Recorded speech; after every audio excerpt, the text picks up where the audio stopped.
Sarah Mitchell adjusted her surgical mask and checked the patient roster for the third time that morning. The emergency department at St. Mary's Hospital buzzed with its usual chaos, but something felt different today. The news channels had been reporting increased military activity overseas, and she knew what that meant. More wounded soldiers would be coming through their doors soon. At 32, Sarah had been working as a trauma nurse for 8 years, but her colleagues knew little about her past. They saw her as competent, dedicated, and surprisingly calm under pressure, even when dealing with the most severe combat injuries. What they didn't know was that her composure came from experience that had nothing to do with nursing school. "Mitchell, we've got incoming." Dr. Richard Hawthorne's voice boomed across the trauma bay. The senior surgeon was known for his arrogance and his tendency to look down on the nursing staff. 3 critical cases, military transport just landed. Sarah nodded and began preparing the trauma room. She moved with practiced efficiency, her hands steady as she arranged instruments and checked equipment. Other nurses hurried around her, but Sarah's movements were different. There was a precision to her actions, a military bearing that occasionally surfaced despite her efforts to blend in. The first patient arrived on a stretcher, his fatigues torn and bloodied. Sarah's trained eye immediately assessed his condition while the paramedic rattled off vital signs and injury details. Shrapnel wounds to the chest and abdomen, possible internal bleeding, blood pressure dropping fast. "Get him to Trauma 1, Dr. Hawthorne ordered, barely glancing at the patient.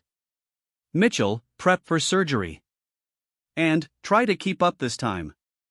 Sarah bit back her response and wheeled the patient into the trauma room. As she began cutting away the soldier's uniform, she noticed something that made her pause.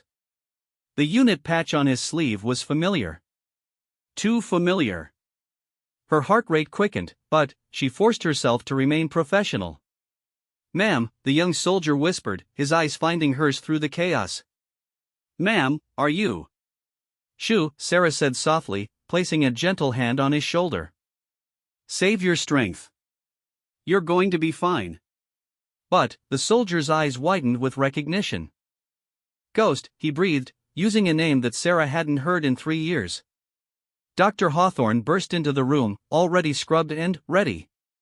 "What's the holdup, Nurse Mitchell? This isn't a social visit." "Patient is ready for surgery, doctor," Sarah replied evenly, though her mind was racing.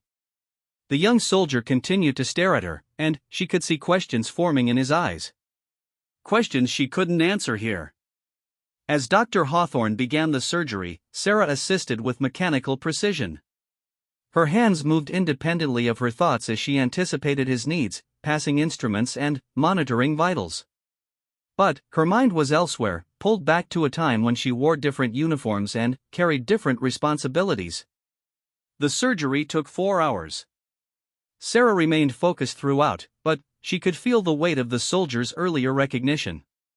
When they finally wheeled him to recovery, she made sure to be the one monitoring his postoperative care. "You are her," the soldier whispered when they were alone in the recovery room. "Your Ghost. Lieutenant Sarah Mitchell, Delta Force." Sarah glanced around quickly to ensure they weren't overheard. "I don't know what you're talking about," she said quietly. "I'm just a nurse." "Bull," the soldier replied weakly but with conviction.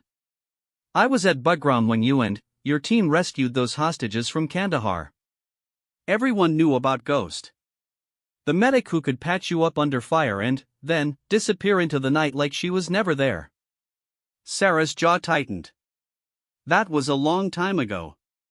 That person doesn't exist anymore." "Why?" the soldier asked. "What happened? Why are you here pretending to be just another nurse?"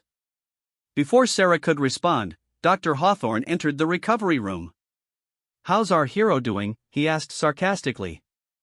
"Probably thinking he's some kind of action star now that he's been patched up by our little nurse here." The soldier's expression hardened. "Sir, with respect, you have no idea who you're talking about." Dr. Hawthorne laughed dismissively. "Oh, I know exactly who I'm talking about. She's just a nurse. A good one, I'll give her that, but let's not get carried away with hero worship." Sarah felt the familiar anger rising in her chest, the same feeling she'd learned to suppress over the past 3 years. She watched as the soldier struggled with whether to reveal her identity, his loyalty to a former sister-in-arms warring with respect for her obvious desire for privacy. "You don't know anything," the soldier said finally, his voice carrying weight that made Dr. Hawthorne pause. "About any of us." The surgeon shrugged and left the room, muttering something about dramatic patience. Sarah remained behind, checking the soldier's fore and monitoring equipment. "Thank you," she said quietly. "For what?" "For not saying anything." The soldier studied her face. "Whatever happened over there, whatever made you leave, that's your business. But you saved my life today, just like you saved others back then. Some things don't change." Sarah nodded and turned to leave, but the soldier called her back. "Ghost," he said, using her old call sign one more time. "If you ever need anything, anything at all, you've got friends who remember." That evening, Sarah sat in her small apartment, staring at a photograph she kept hidden in her dresser drawer. It showed her in full combat gear, standing with her Delta Force unit after a successful mission. She was younger then, harder, shaped by war and loss.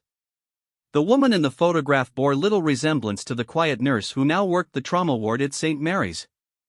She had chosen this life deliberately. After what happened in Afghanistan, after the mission that went wrong and the friends she couldn't save, Sarah had needed to disappear. Not just from the military, but from herself. Becoming Sarah Mitchell, trauma nurse, had been her way of starting over, of finding purpose without the weight of command decisions and life or death choices that extended beyond the operating room. But today had shown her that the past wasn't as buried as she'd thought. One recognition, one whispered name, and all the careful walls she'd built began to crack. The next morning brought new challenges. Sarah arrived at the hospital to find 2 more military patients had arrived during the night. Both were SEALs, according to their medical files, and both were in critical condition. As she prepared for another intense day, she noticed increased activity around the hospital. Men in suits had been asking questions at the front desk, and security seemed heightened. Dr. Hawthorne cornered her near the nurse's station. "Mitchell, I want you on the SEAL cases. Apparently, they're VIPs or something. Try not to get starstruck." Sarah nodded and made her way to the trauma ward. The first patient was unconscious, sedated after surgery to remove shrapnel from his spine. But the second was awake and alert, his eyes tracking her movements as she entered the room. "Ma'am," he said with the characteristic politeness of special operations personnel. "Thank you for taking care of us." "Just doing my job," Sarah replied, checking his chart and beginning her assessment.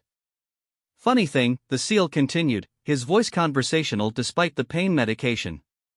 "Had a buddy come through here yesterday. Young Ranger, said he met someone interesting. Someone who went by ghost." Sarah's hands never paused in their work, but she felt the familiar tension creeping up her spine. "I'm sure I don't know what you mean." "Course not," the SEAL agreed easily. "But, hypothetically speaking, if such a person existed, and if they were here, well, that would be interesting timing." "Why's that?" The SEAL's expression grew serious. "Because the operation that got us shot up wasn't supposed to happen. Someone leaked our position, our route, everything. We walked into an ambush that was planned specifically for us."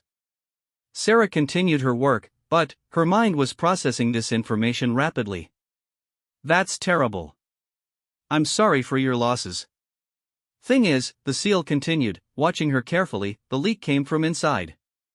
Someone with access to classified operational details. Someone who knew exactly how special operations work." "Why are you telling me this?" "Because if Ghost really is here, if that legend is just working as a nurse in this hospital, then maybe she should know that her old unit has been compromised. Maybe she should know that people are looking for anyone with Delta Force connections." Sarah felt the blood drain from her face, but she kept her voice steady. "Hypothetically speaking, what would such a person do with that information?" "Run," the SEAL said simply. "As fast and as far as possible." That afternoon, Sarah noticed them. 2 men in dark suits, trying to blend in with the hospital visitors but standing out like wolves among sheep. They were asking questions, showing photographs to staff members. Sarah couldn't make out the photos from a distance, but she had a sinking feeling she knew whose face they contained.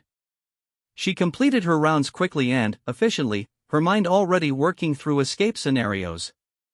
3 years of peaceful anonymity were apparently coming to an end. The question was whether she would leave quietly or fight for the new life she'd built. As her shift ended, Sarah gathered her personal belongings from her locker. She had always kept a go-bag hidden in her car, a habit from her military days that she'd never been able to shake. It contained cash, false identification, and everything she would need to disappear again. But, as she walked toward the parking garage, Sarah found herself thinking about the soldiers she'd treated, about the young ranger who'd recognized her and the SEAL who'd warned her. For 3 years, she'd been running from her past, hiding from the responsibilities and the pain that came with her former life. Maybe it was time to stop running.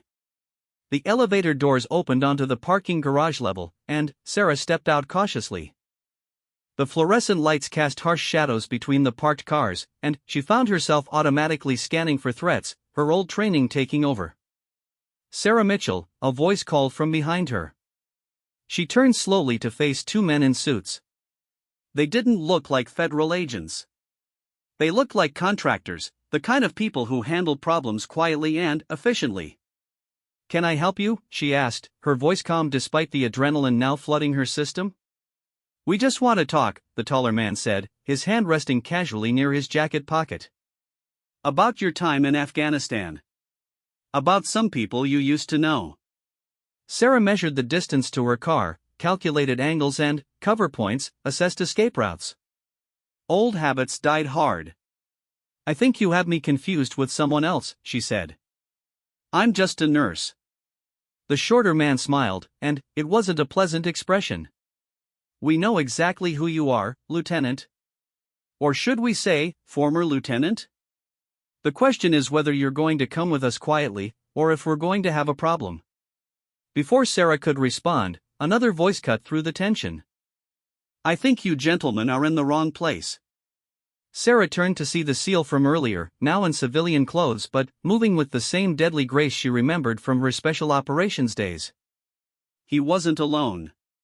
The young ranger stood beside him, along with 2 other men Sarah didn't recognize but who carried themselves like military veterans.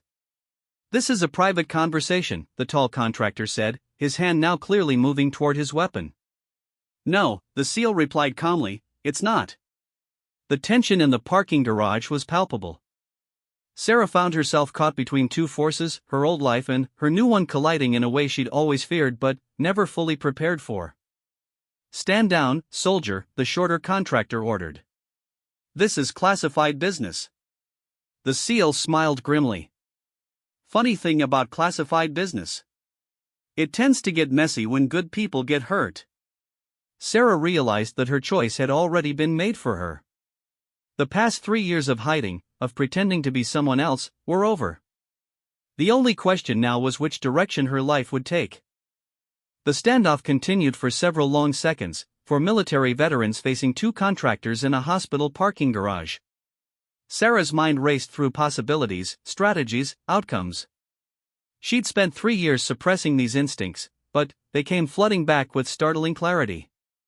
"Gentlemen," she said finally, her voice carrying authority she hadn't used in years, "I think there's been a misunderstanding." All eyes turned to her, and Sarah Mitchell, trauma nurse, began to fade away. In her place stood Lieutenant Sarah Ghost Mitchell, Delta Force operator, ready to face whatever came next. The parking garage fell silent except for the distant hum of fluorescent lights and the occasional car engine from the street level above. Sarah could feel the weight of everyone's attention, the tactical assessment happening in multiple minds simultaneously. These were all professionals, and they all understood that the next few moments would determine whether this situation escalated into violence. "Lieutenant Mitchell," the taller contractor said, his voice taking on a different tone. "We really do just want to talk. There are some questions about your last mission in Afghanistan. About what happened to your unit." Sarah's jaw tightened at the mention of her final mission. The memories she'd spent 3 years trying to suppress came flooding back with painful clarity.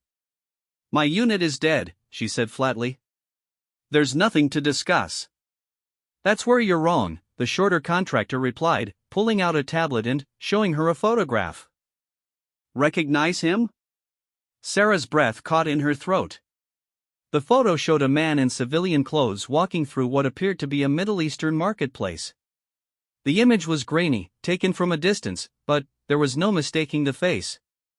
Staff Sergeant Marcus Rodriguez, her former teammate and one of the men she'd watched die in an Afghan cave 3 years ago.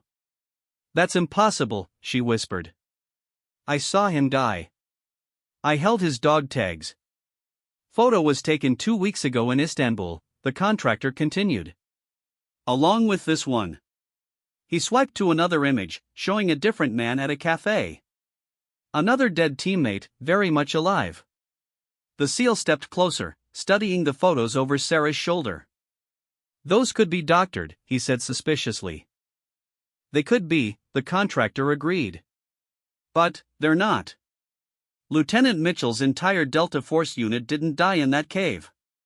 They disappeared. And now they're surfacing again, which raises some very interesting questions. Sarah's mind raced. If Rodriguez and the others were alive, if they had somehow survived the mission that she thought had killed them, then everything she'd believed for 3 years was a lie.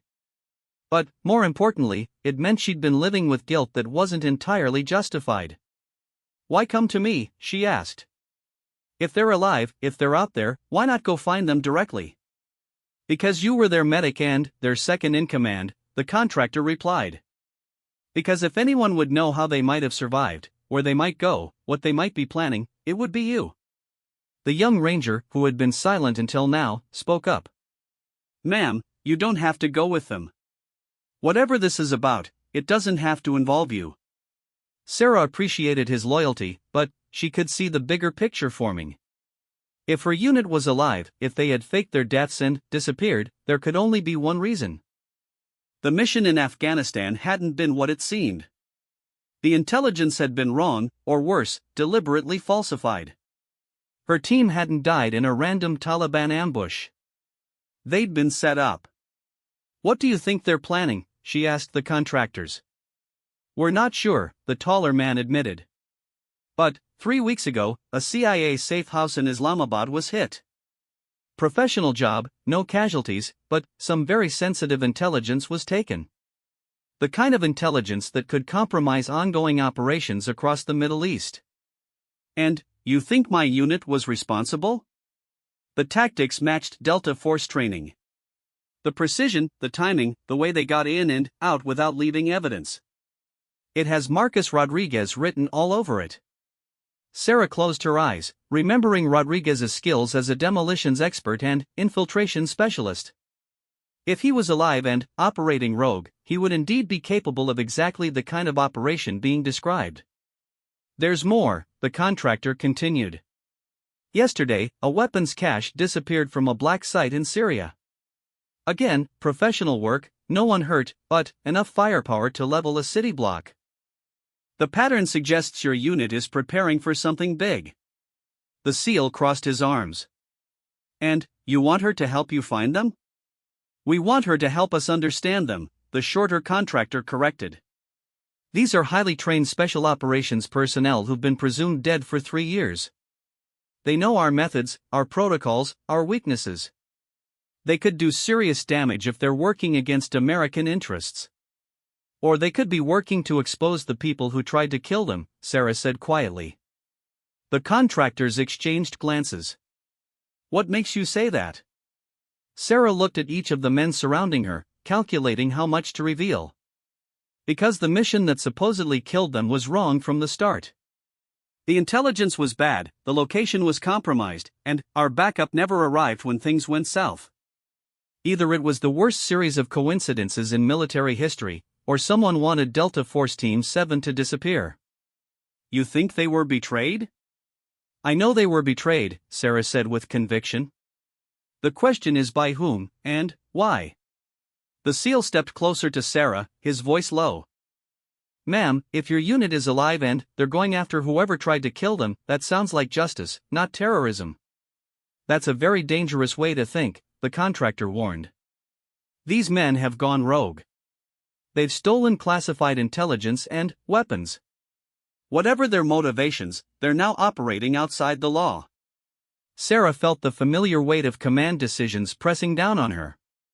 For 3 years, she'd avoided these kinds of choices, content to save lives one patient at a time.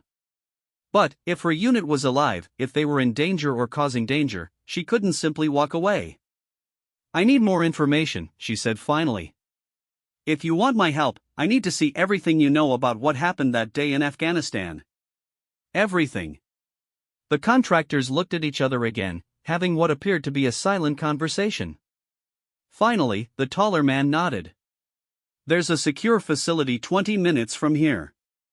We can debrief you there, show you what we've gathered." "She's not going anywhere alone," the SEAL interjected. "If this is legitimate, you won't have a problem with witnesses." "This is classified material," the contractor protested. "Then, classify us," the ranger suggested with a slight grin. "Temporary consultants or whatever you need to call it." "But, she doesn't go alone." Sarah found herself oddly touched by their protection, these soldiers she barely knew willing to risk their own careers to ensure her safety. It reminded her of the loyalty she'd known in her Delta Force unit, the bond between warriors who trusted each other with their lives. "Fine," the contractor agreed reluctantly. "But, you'll all need to sign NDAs, and any breach of security will result in federal charges." 20 minutes later, Sarah found herself in a nondescript office building, sitting around a conference table with her impromptu protection detail and the 2 contractors. The room was sterile and windowless, the kind of place where sensitive conversations happened away from prying eyes. The contractors had introduced themselves as Agent Miller and Agent Shaw, though Sarah doubted those were their real names. They worked for a private intelligence firm contracted by various government agencies, which meant they answered to whoever was paying them this week. Agent Miller activated a large screen on the wall, displaying a map of eastern Afghanistan. "This is the Kunar province, where your unit was deployed 3 years ago. Your mission was to extract a high-value target who claimed to have information about Taliban supply routes." Sarah studied the map, remembering the terrain with painful clarity. "The HVT was supposed to be held in a cave complex here," she said, pointing to a location marked on the screen. "Correct. But, when your team arrived, instead of finding the target, you walked into an ambush. Taliban fighters had been waiting for you with heavy weapons and superior positioning." Agent Shaw took over the briefing. "According to the after-action report, your entire 7-person unit was killed in the ensuing firefight. Your body was never recovered, presumably destroyed in a cave-in caused by enemy explosives." "Except I wasn't dead," Sarah said. "I was unconscious, trapped under rubble for 6 hours until a rescue team found me." "Yes, and that rescue team reported finding 6 bodies, all matching your unit members. DNA confirmation was obtained from all 6. The SEAL leaned forward. "How do you get DNA confirmation from bodies that were supposedly destroyed in a cave-in?" Agent Miller pulled up another screen, showing forensic reports. Partial remains were recovered from the blast site. Enough for positive identification through dental records and genetic markers. Sarah studied the reports, her medical training helping her understand the forensic details. Something didn't add up. "These DNA samples are too clean," she said slowly. "If my teammates were killed in an explosion that collapsed a cave, the biological evidence should be more degraded, more scattered." "What are you suggesting?" "I'm suggesting that someone planted evidence to make it look like my unit died, when in fact they escaped or were extracted alive." Agent Shaw activated another display, showing surveillance photos from various locations around the world. Sarah's breath caught as she recognized not just Rodriguez but 3 other members of her unit in different images taken over the past 6 months. "If they're alive," the ranger asked, "why haven't they tried to contact anyone? Why let everyone think they're dead?" "Because someone with significant power and resources wanted them dead," Sarah answered. "And the only way to stay alive was to stay hidden. Until now." Agent Miller nodded grimly. "Which brings us to the current situation. 3 weeks ago, intelligence intercepts picked up chatter about a major operation targeting American interests. The terminology used, the tactical descriptions, they all point to special operations personnel. You think my unit is planning an attack on American targets? We think your unit is planning something that could be interpreted as an attack on American targets, Agent Shaw corrected. The question is whether they're going after legitimate threats or if they've gone completely rogue. Sarah stood up and began pacing, a habit from her military days when she needed to think through complex problems. Show me the intelligence they stole from the Islamabad safe house. That's classified above your clearance level. Then, how do you expect me to help you understand what they're planning? The contractors exchanged another look. Agent Miller sighed and activated a new screen. The stolen intelligence contained detailed information about Operation Sandstorm, a joint CIA-Pentagon initiative targeting terrorist financing networks across the Middle East. Sarah stopped pacing as the implications hit her. Operation Sandstorm was the program that provided the intelligence for our mission in Afghanistan. The mission that got my unit killed. Allegedly killed, Agent Shaw corrected. If they stole information about Sandstorm, they're not planning a terrorist attack, Sarah said with growing certainty.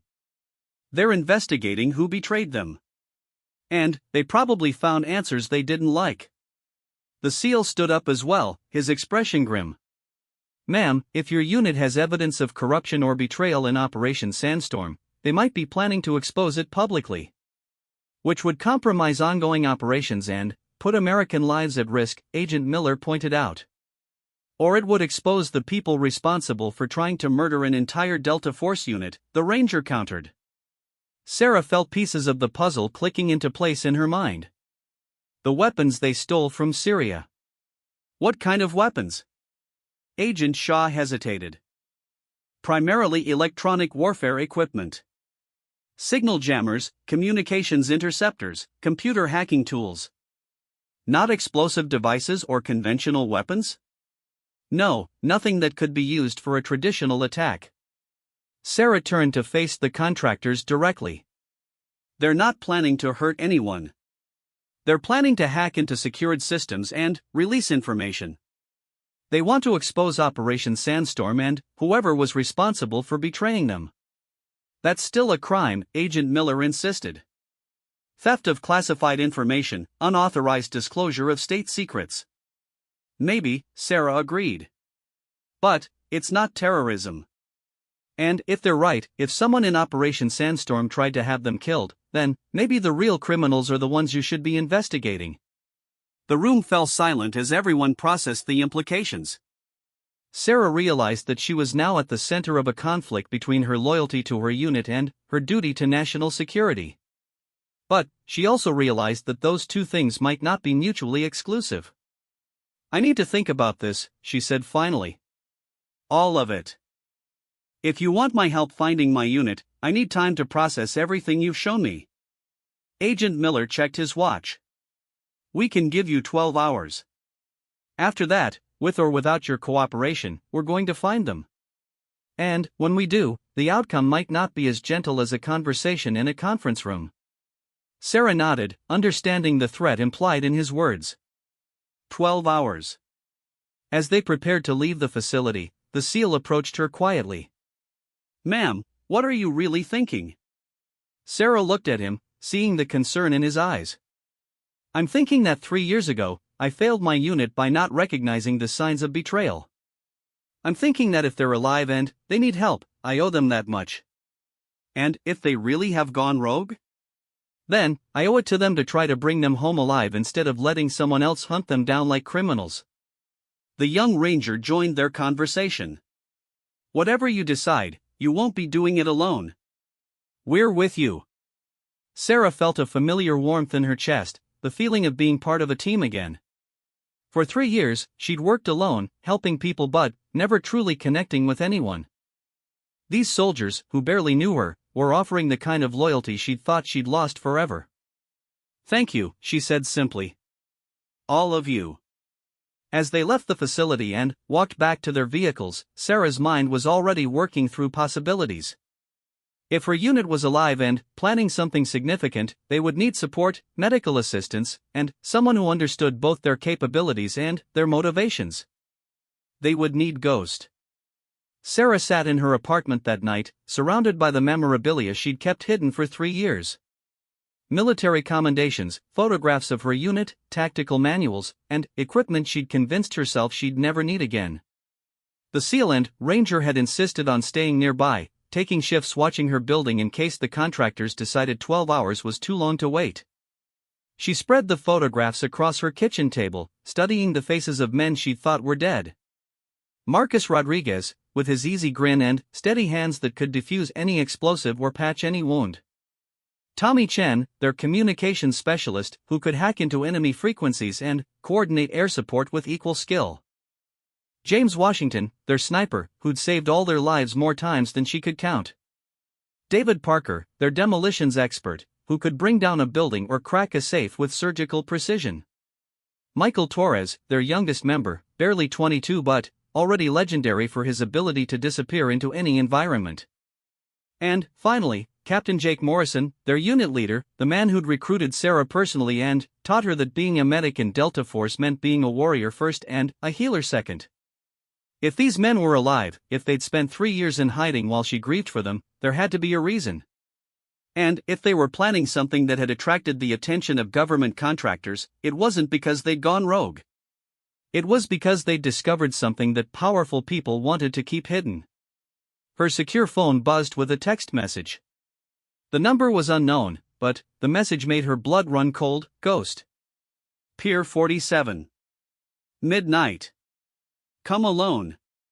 Only one person had ever called her ghost and signed messages with just the letter M. Marcus Rodriguez was reaching out, 3 years after she'd watched him die. Sarah checked her watch, 11:30 p.m. Pier 47 was a 20-minute drive from her apartment. She gathered her gear quickly, muscle memory taking over as she prepared for what might be a trap or might be a reunion she'd never dared hope for. The SEAL had given her his number, and she sent him a brief text, "Got contact. Going to meet. Pier 47 if something goes wrong." The waterfront was deserted at midnight, fog rolling in from the harbor and muffling the sounds of the sleeping city. Sarah parked 2 blocks away and approached on foot, every sense alert for signs of ambush or surveillance. The pier stretched out into the darkness, its wooden planks creaking softly under her feet. "Hello, ghost." Sarah spun toward the voice, her hand instinctively reaching for the pistol she'd strapped to her hip. A figure emerged from the shadows near a shipping container, and, even in the dim light, she recognized the distinctive silhouette of Marcus Rodriguez. "You're supposed to be dead," she said, not lowering her weapon. "So are you, according to our official records," he replied, stepping closer. "But here we both are, breathing and walking around like live people. The others? All alive. All very interested in having a conversation with the medic who left them for dead." Sarah felt a stab of guilt and anger. "I didn't leave anyone for dead. I was unconscious, buried under half a mountain. When I woke up, they told me you were all gone." "They told you what they needed you to believe," Rodriguez said, now close enough that she could see his face clearly. He looked older, harder, with new scars that spoke of violence survived. "Just like they told us you were dead when we needed to believe that." "Who's they, Marcus?" "The same people who sent us into that cave knowing it was a trap. The same people who've been hunting us for 3 years, trying to finish what they started." Sarah lowered her weapon but didn't holster it. "The contractors showed me evidence. Photos of you in Istanbul, intelligence thefts, weapons stolen from Syria. They think you're planning a terrorist attack." Rodriguez laughed bitterly. "Terrorist attack? Is that what they're calling it? We prefer to think of it as a long overdue audit of Operation Sandstorm. Marcus, they have federal agencies looking for you. Whatever you're planning, they'll find you eventually." "Actually, we're counting on it," a new voice said from behind her. Sarah turned to see Captain Morrison emerging from the opposite side of the pier, flanked by Chen and Washington. The rest of her unit was here, all of them alive, all of them looking like they'd spent 3 years preparing for war. "Jake," she breathed, seeing her former commander for the first time since the cave. "Lieutenant," he replied formally. "Glad to see you're still breathing. I wish I could say the same about you." Do you have any idea how much I blamed myself for failing you? Morrison's expression softened slightly. We know. We've been watching you, Sarah. 3 years of hiding in that hospital, trying to save lives to make up for the ones you thought you couldn't save. It's been painful to watch. Then, why didn't you contact me sooner? Because we needed you safe, Chin interjected, stepping forward. And, we needed you clean. No connections to us, no suspicious activities, nothing that would draw attention. But, now that's changed, Washington added. Because we've found him. We found the man responsible for trying to kill us all. Sarah felt her heart rate accelerate. Who? Morrison pulled out a tablet and showed her a photograph. The face that appeared on the screen was familiar, though older and wearing civilian clothes instead of military dress uniform. Colonel James Whitmore, former director of Operation Sandstorm. Whitmore's been selling intelligence to foreign governments for 5 years, Morrison explained. Our unit stumbled onto evidence of his activities during our deployment. The mission in Afghanistan wasn't about extracting a high-value target. It was about eliminating the witnesses to his treason. You have proof? Rodriguez nodded grimly. 3 years' worth of investigation. Financial records, communications intercepts, witness statements from other military personnel who discovered pieces of the puzzle. Whitmore has been responsible for the deaths of at least 40 American servicemen and women. And he's planning something big, Chen added. Something that will kill a lot more people unless we stop him. Sarah holstered her weapon, her mind racing through the implications. What kind of something? Morrison activated another screen on the tablet, showing a detailed map of Washington, D.C., with several locations marked in red. Tomorrow morning, there's a joint intelligence briefing at the Pentagon. Representatives from CIA, NSA, military intelligence, and congressional oversight committees. It's a quarterly review of Middle Eastern operations. Whitmore will be there? Not just there, Washington said grimly. He's the primary briefer. He'll have access to the security systems, the building schematics, and detailed knowledge of everyone who will be attending. You think he's planning an attack on the Pentagon? We know he is, Torres spoke for the first time, the young soldier's voice carrying a weight that hadn't been there 3 years ago. We intercepted communications between Whitmore and his foreign contacts. He's going to eliminate the Intelligence Oversight Committee and blame it on domestic terrorists. In the chaos that follows, he'll be positioned to take over coordination of Middle Eastern operations. Sarah felt sick to her stomach. How? Explosives hidden in the briefing room, Morrison replied. Triggered remotely during the meeting. He'll be conveniently absent when it happens, and his associates will provide him with an alibi. Have you contacted the FBI? The Pentagon Security Office? And tell them what? Rodriguez asked sarcastically. That 6 legally dead Special Operations personnel have evidence that a respected colonel is planning to commit mass murder? They'd either arrest us or have us committed. Sarah saw the impossible position her unit was in. They had discovered a massive conspiracy, but their own presumed deaths made it impossible for them to report it through official channels. Any attempt to surface would result in their capture or elimination before they could present their evidence. So what's your plan? She asked, though she suspected she already knew the answer. We stop him ourselves, Morrison said simply. Tomorrow morning, before he can trigger his explosives.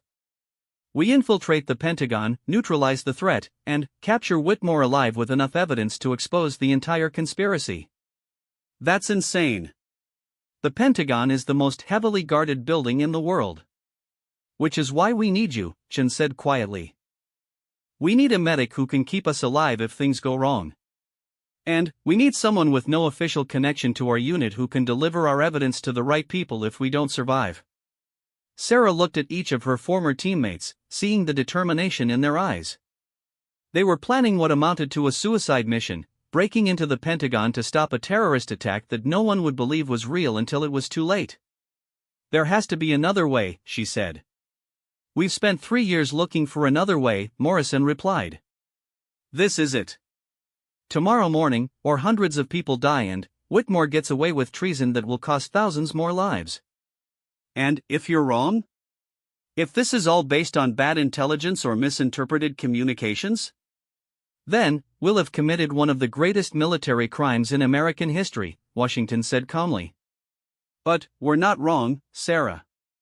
We've triple-checked everything. Whitmore is planning mass murder tomorrow morning. Sarah closed her eyes, feeling the weight of command decisions she thought she'd left behind. Her unit was asking her to help them commit what would technically be an act of terrorism against the Pentagon.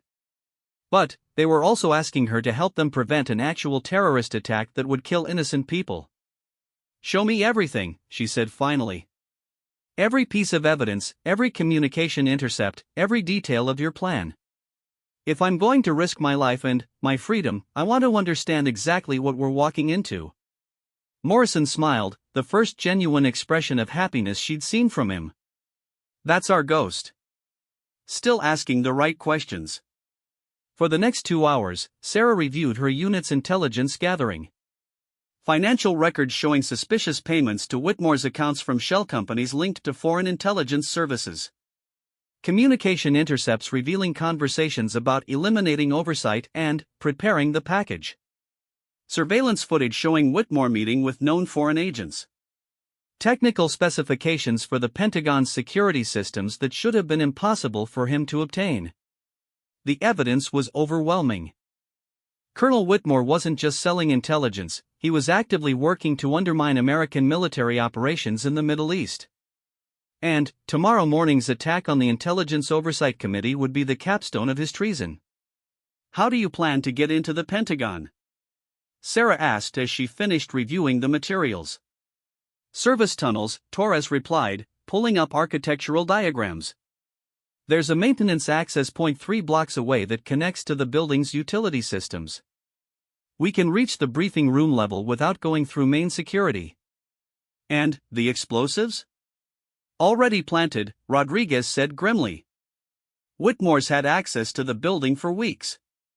Our surveillance shows him staying late on 3 separate occasions, always with a briefcase that was heavier going in than coming out."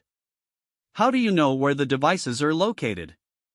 Morrison activated another screen, showing thermal imaging of the Pentagon's briefing room. "We managed to get close enough for a detailed scan last week. The signatures are clear. 3 devices, positioned for maximum structural damage and casualty count."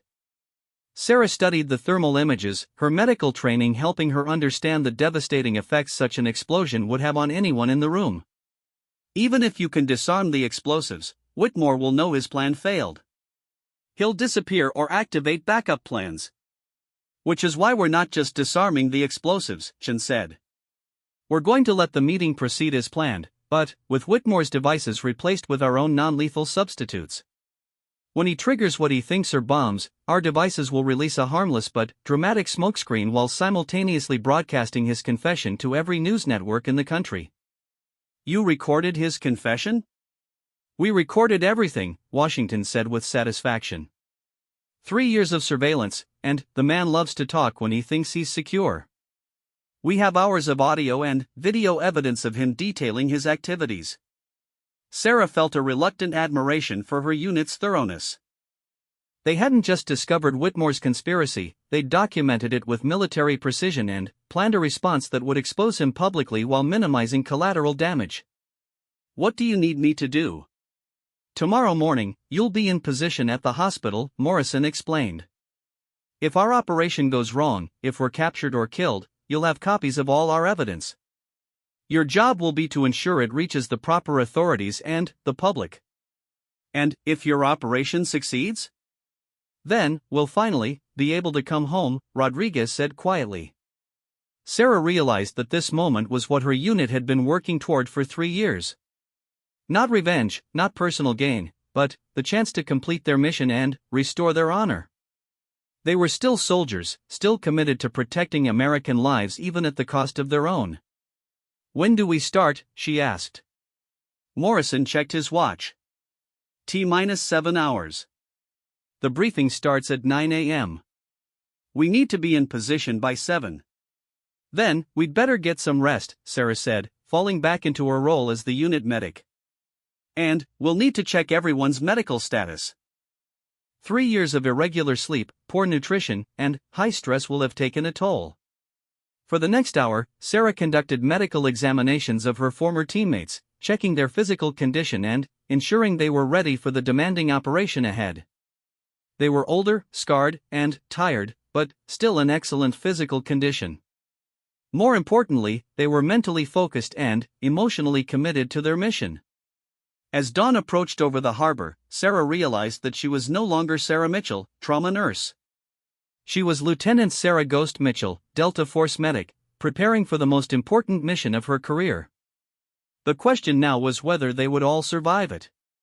The morning of the operation dawned gray and cold, with low clouds hanging over Washington, D.C. like a shroud. Sarah stood in the hospital parking garage at 6:30 a.m., ostensibly beginning her regular shift but actually serving as communications coordinator for the most dangerous mission her unit had ever attempted. Her earpiece crackled with Morrison's voice, "Ghost, this is Alpha. All units in position. Beginning approach to target." "Copy, Alpha," Sarah replied quietly, pretending to check her phone while other hospital staff walked past. "Medical standing by." In the 3 hours since their final briefing, Sarah had positioned herself as the unit's lifeline to the outside world. She carried encrypted copies of all their evidence, prepared statements for the media, and contact information for trusted journalists and congressional representatives who could ensure the truth reached the public regardless of what happened at the Pentagon. "Bravo in position," Chen's voice came through the earpiece. "Service tunnel access secured. No guards, no alarms." "Charlie confirms visual on target," Washington added from his overwatch position. "Whitmore arrived 10 minutes ago. Briefing room is filling up with attendees."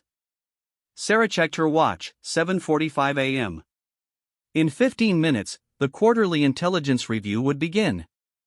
In 30 minutes, if their intelligence was correct, Colonel Whitmore would trigger what he believed were explosive devices that would kill everyone in the room. "Delta reports package substitution complete," Torres whispered. "Original devices neutralized, our equipment in place." The colonel's going to get quite a surprise. Sarah felt a mixture of relief and continued anxiety. Her unit had successfully replaced Whitmore's explosives with their own harmless but spectacular smoke-generating devices, which would create the appearance of an attack while broadcasting Whitmore's recorded confessions to every major news network simultaneously. But they still had to escape the Pentagon without being captured or killed. "Echo ready for evidence broadcast," Rodriguez confirmed. "All networks standing by, though they don't know it yet. When we trigger the transmission, every television and radio station in the country will receive our package." The plan was elegant in its simplicity. When Whitmore attempted to detonate his explosives, he would instead trigger a massive release of evidence documenting his treason, his connections to foreign intelligence services, and his responsibility for the deaths of American military personnel over the past 5 years. The simultaneous broadcast to multiple news outlets would make it impossible for any government agency to suppress the information. "Ghost, this is Alpha," Morrison's voice carried tension. "We have a problem. Additional security just arrived at the building. Military police units, more than usual for a routine briefing." Sarah felt her stomach clench. "Do you think they know?" "Unknown. Could be coincidence, could be that our contractor friends from yesterday decided not to wait for us to cooperate." Sarah had been dreading this possibility. Agent Miller and Agent Shaw had given her 12 hours to decide whether to help them find her unit. Those 12 hours had expired at midnight, and she deliberately made herself unreachable since then. "Alpha, this is Ghost. I may have been compromised. The contractors from yesterday could have connected me to you." "Copy, Ghost. All units, switch to contingency plan. We proceed as scheduled, but assume hostile surveillance." The contingency plan was simple but dangerous. Instead of quietly infiltrating and escaping, the unit would have to fight their way out of the Pentagon if discovered. The chances of survival dropped dramatically, but the mission remained the same: stop Whitmore and expose his conspiracy. "All stations, this is Alpha. Sound off for final status check." Bravo ready, Chin confirmed. Communications equipment tested and functional. Charlie ready, Washington reported. Multiple exit routes confirmed. Delta ready, Torres whispered. Charges set, timers synchronized. Echo ready, Rodriguez added. Evidence package loaded and ready for transmission.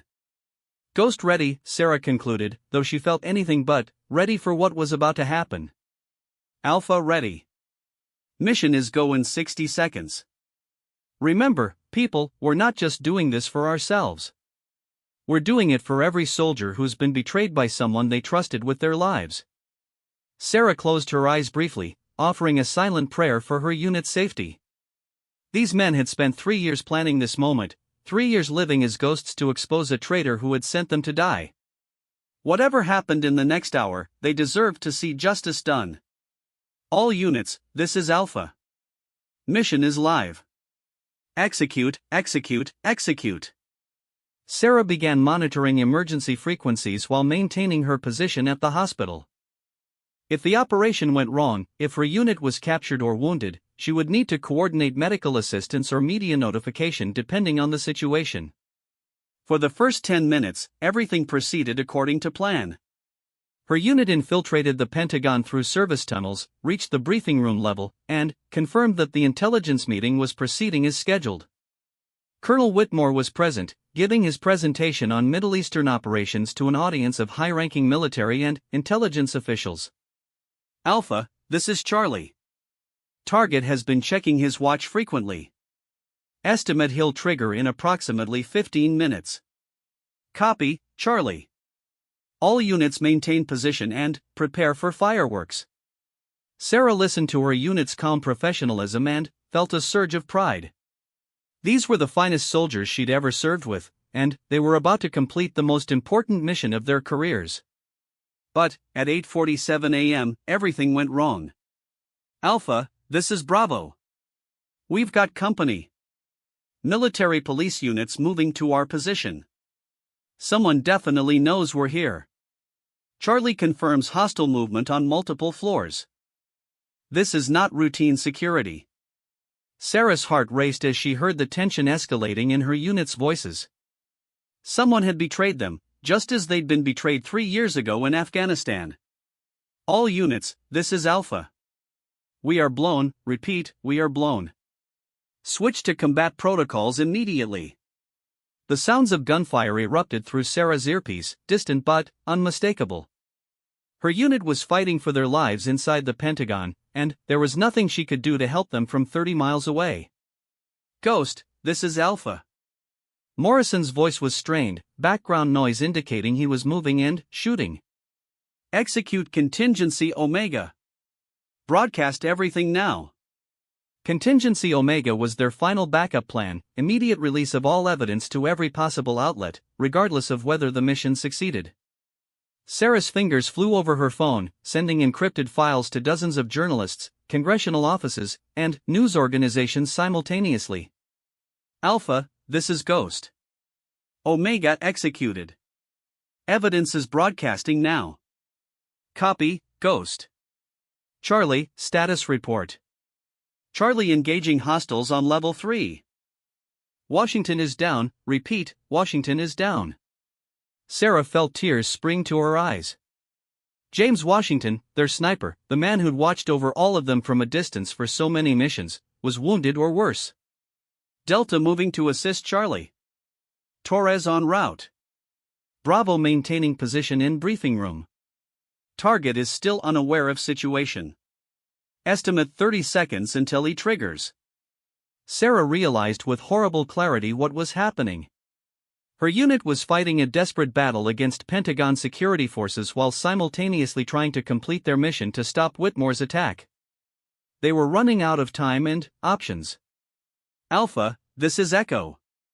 I can reach the briefing room, but we need to trigger our devices now before building security shuts down all electrical systems. Negative, Echo. We wait for Whitmore to incriminate himself. Sir, respectfully, we may not have that luxury. Suddenly, Sarah heard a new voice on the frequency, Agent Miller from yesterday's meeting. Delta Force Team 7, this is Agent Miller. You are surrounded and outgunned. Surrender immediately and you will be treated according to military justice protocols. Morrison's response was immediate and defiant. Miller, you son of a bitch. You're working for Whitmore. I'm working for the United States government, Captain. Stand down now and no one else has to die. Sarah realized with shock that the contractors who'd approached her weren't trying to prevent her unit's mission. They were part of Whitmore's conspiracy, positioned to eliminate her teammates before they could expose the truth. All units, this is Alpha. Miller and his people are hostile. Engage with extreme prejudice. The gunfire intensified, and Sarah could hear explosions echoing through the Pentagon's corridors. Her unit was fighting not just building security but also professional killers sent to silence them permanently. Ghost, this is Bravo. Whitmore just left the briefing room. He's heading for an exit. Charlie, can you intercept? Negative, Alpha. I'm pinned down with Washington. He's lost a lot of blood. Sarah made a decision that would haunt her for the rest of her life. Alpha, this is Ghost. I'm mobile and heading to your location. Negative, Ghost. Your orders are to maintain position and ensure evidence distribution. Evidence is already distributed, Alpha. You need medical support, and I'm the only medic available. Sarah was already running toward her car, her medical bag in one hand and her weapon in the other.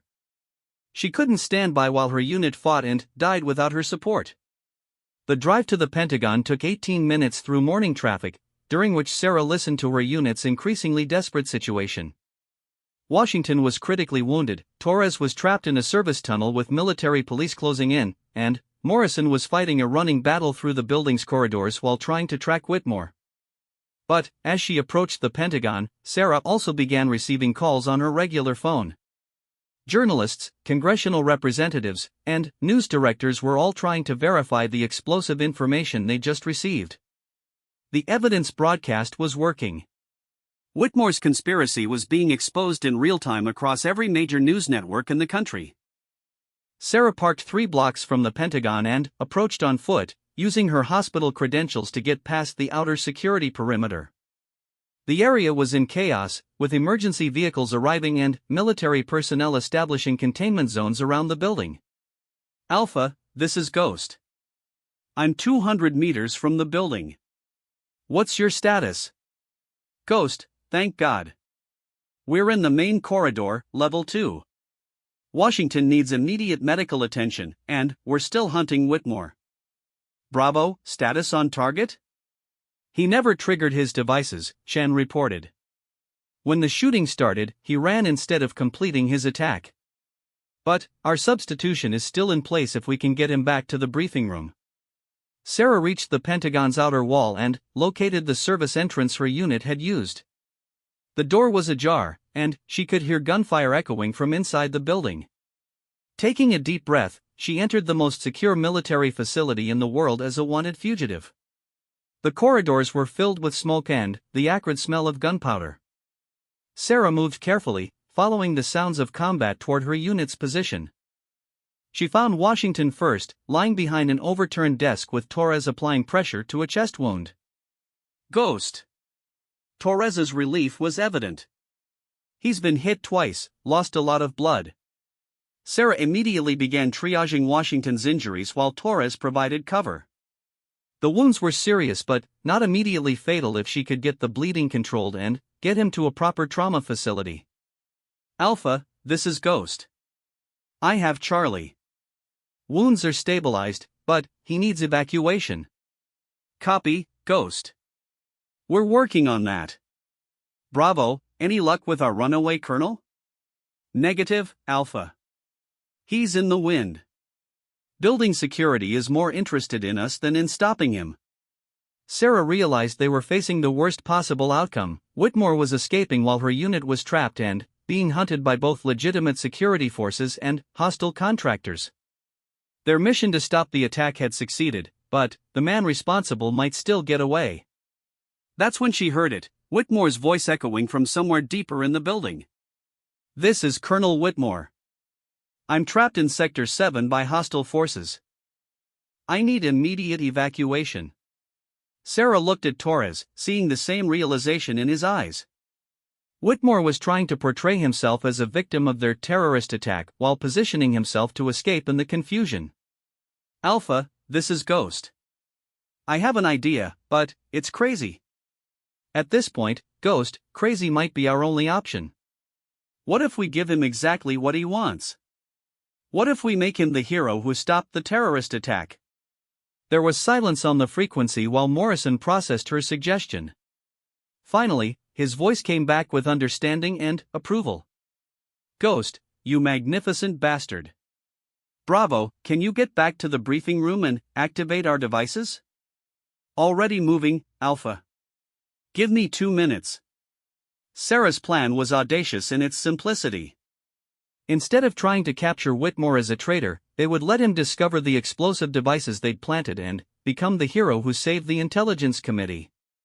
But, when he tried to disarm what he thought were his own bombs, he would trigger their evidence broadcast instead. All units, this is Alpha. New plan, we become the terrorists so Whitmore can be the hero. When he saves the day by disarming our devices, every news network in America will be broadcasting his confession. It was a perfect trap. Whitmore's ego and his need to maintain his cover would compel him to discover the explosive devices and heroically disarm them. He had no way of knowing that his original bombs had been replaced with evidence broadcasting equipment. Bravo in position.